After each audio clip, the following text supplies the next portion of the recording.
Thanks for staying with News at Prime tonight. Business rescue practitioners at South African Airways are defending a decision to cut routes as part of a turnaround plan. This after objections from President Cyril Ramaphosa's government and labor unions. SAA will now halt services to 9 international cities, including Hong Kong and Sao Paulo, and also seize local services. Of course, that excludes Cape Town and Johannesburg. Well, to discuss some of the goings-on then at SAA and the process of the business rescue practitioners, with me in studio tonight is Thabang Motsohi. He's an organizational strategy consultant and author. And I might add, he's also somebody who's consulted for SAA before. And before we get into this conversation, I want us to talk a little bit about the nature of the work that you did when you consulted for SAA under Vuyani Jagana and where the airline is today. Did you anticipate that the level of problems that you were dealing with then will de-escalate to the point of where it is today? Well, thank you very much, and indeed it's a pleasure for me to be here with you, Kathy. Yes, I've done that consultation. I've been advisor to Jagana in 2018. Your question actually takes my mind back because that's not where the issues of SAA that I got involved in started. They started in 2017 and 2018, where, SCOA Parliamentary Committee invited me to come and make a presentation. At the time, they were considering a huge, capital injection into SAA, which was November, under the Minister of Finance then. And they wanted to understand exactly what is the context around which SAA works. So I did that, and that is available publicly. And then, April 2018, I was asked again by the same committee to now give a different consideration. And the question was simple. Can the SAA turnaround strategy be implemented successfully? What needs to be done? And in that presentation, I made it very, very clear. One, I have gone through the strategy, and it is well-founded. In fact, it's quite bankable. It can be done. But I need to take you back a little bit, when you talk about restructuring, because, this word restructuring is used too recklessly, at times, because it is business specific.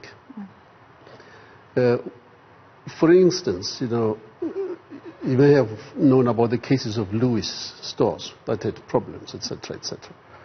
Now, in the places like, for instance, Welkom, Odendaalsrus, and so on, Lewis used to do very well during the heydays of mining, when mining was really pumping. And what happened when mining really went down? Those are almost ghost towns. So for a business rescue application in that situation, it's easy, because then you're thinking about where do you relocate, because the market doesn't support the business. How do you relocate and where? But for an airline, the difference is that you're not selling goods, you're selling confidence. You don't enjoy the fruits for which you pay now. You enjoy those fruits at a future date. People buy tickets 6 months, 10 months in advance. And why do they do that? They do that because they know that, this entity will deliver. So there's a trust element, there's a confidence element, which is very important. Now take it back to where we are now. I said at the time, in 2018, the shareholder must not get into activating the restructuring unless 4 or 5 things are met. Number one, there must be a budget to do the work. It was estimated then. And that budget must not be something that is approved. It must be in the bank. Second thing, SAA needed to be, or needs to be exempted from the PFMA. The third thing, whoever is given that responsibility, and by then they'd recruited what you call the chief restructuring officer, which was Davis, and they just recruited Jagana to come in.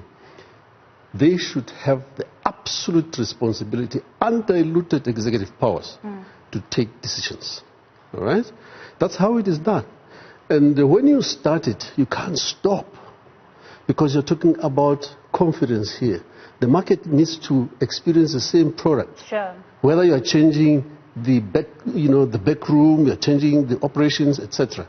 But what I then said was that unless those 4 things are in place, don't do it. And those 4 preconditions are the responsibility of the shareholder. None of them have been met. So ultimately, because government in this instance did not adhere to a plan that it had agreed to, effectively led to SAA being in the state where it was then vulnerable to even being put through a business rescue process. You're actually summarizing it very well, because the question becomes, if government is the sole creditor, don't worry about the banks, because whatever loans they have advanced to SAA, they are guaranteed by the state. So the state is the sole creditor to SAA. Now, when you put it into business rescue, normally when you put a business into business rescue, it's because you want to balance the demands of different creditors. In this case, it's only the state. Now, the question really arises, why do you put it into a business rescue? You're the sole creditor. You know what you have to do. It has been cleared and stated, clearly stated. If you can't meet those 4 conditions, the next option is the only reasonable, which is liquidate.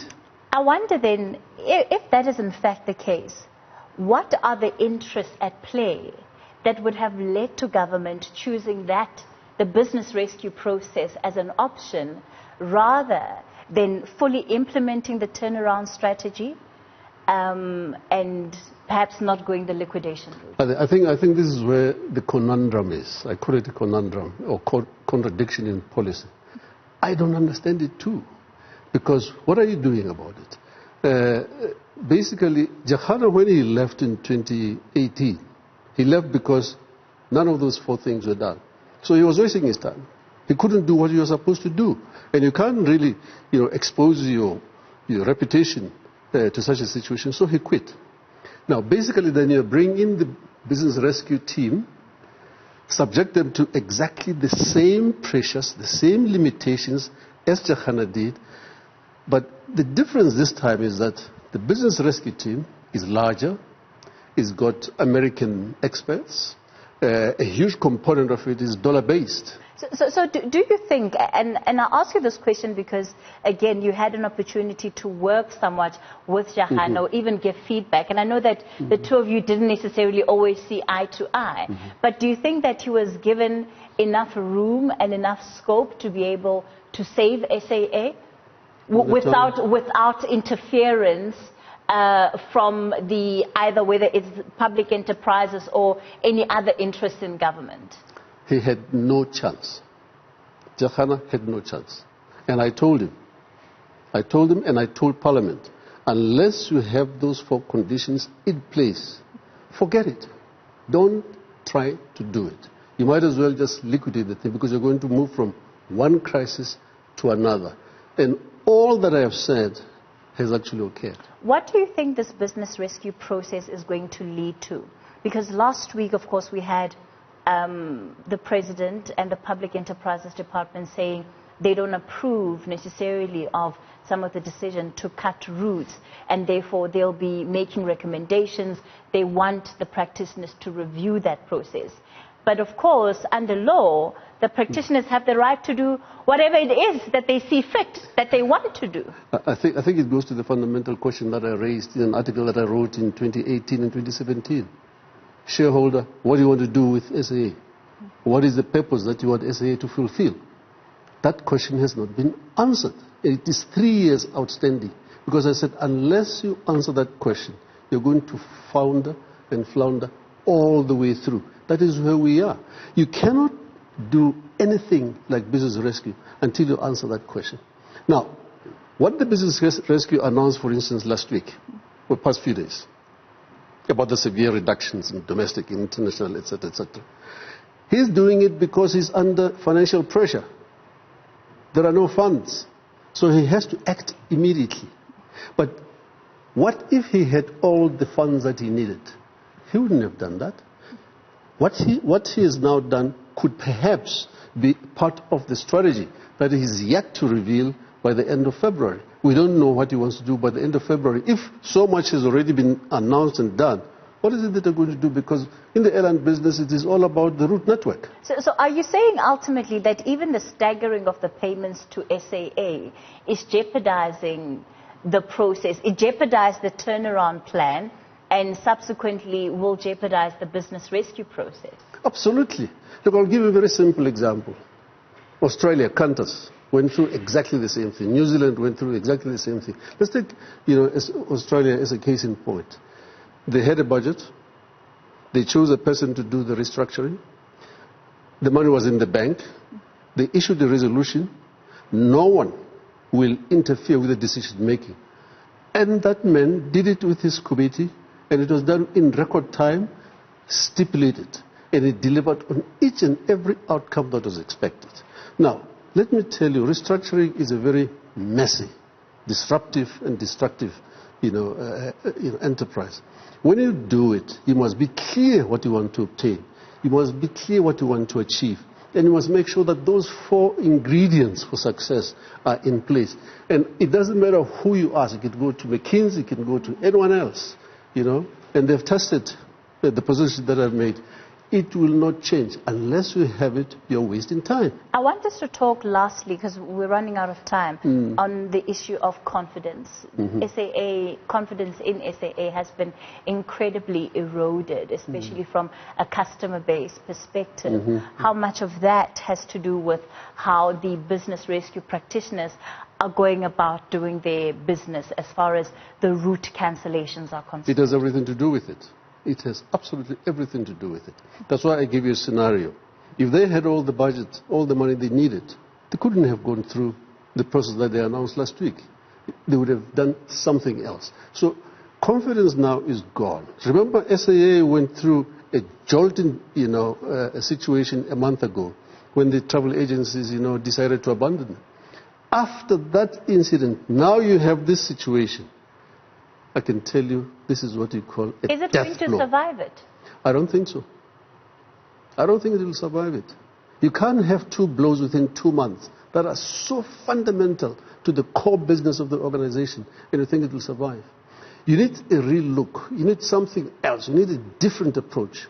Unfortunately, the way things are going according to the law, they just have to get a new business rescue practitioner or literally swallow a bitter pill. The government has to do that. This is a shareholder's problem. It is not a SAA problem. Shareholder cost all of this. Therefore, swallow the pill, restart, look afresh, and do something different. All right. Well, unfortunately, we're going to have to leave it there for tonight. Let me thank you so much for your insights, Thabang Motsohi there. So we'll certainly make sure that we invite him back here again to share some of the insights that he knows. Of course, he's got the background scoop. He knows exactly what's going on in those SAA papers and financials. We're going to take a short break. News at Prime continues after this. Do stay with us.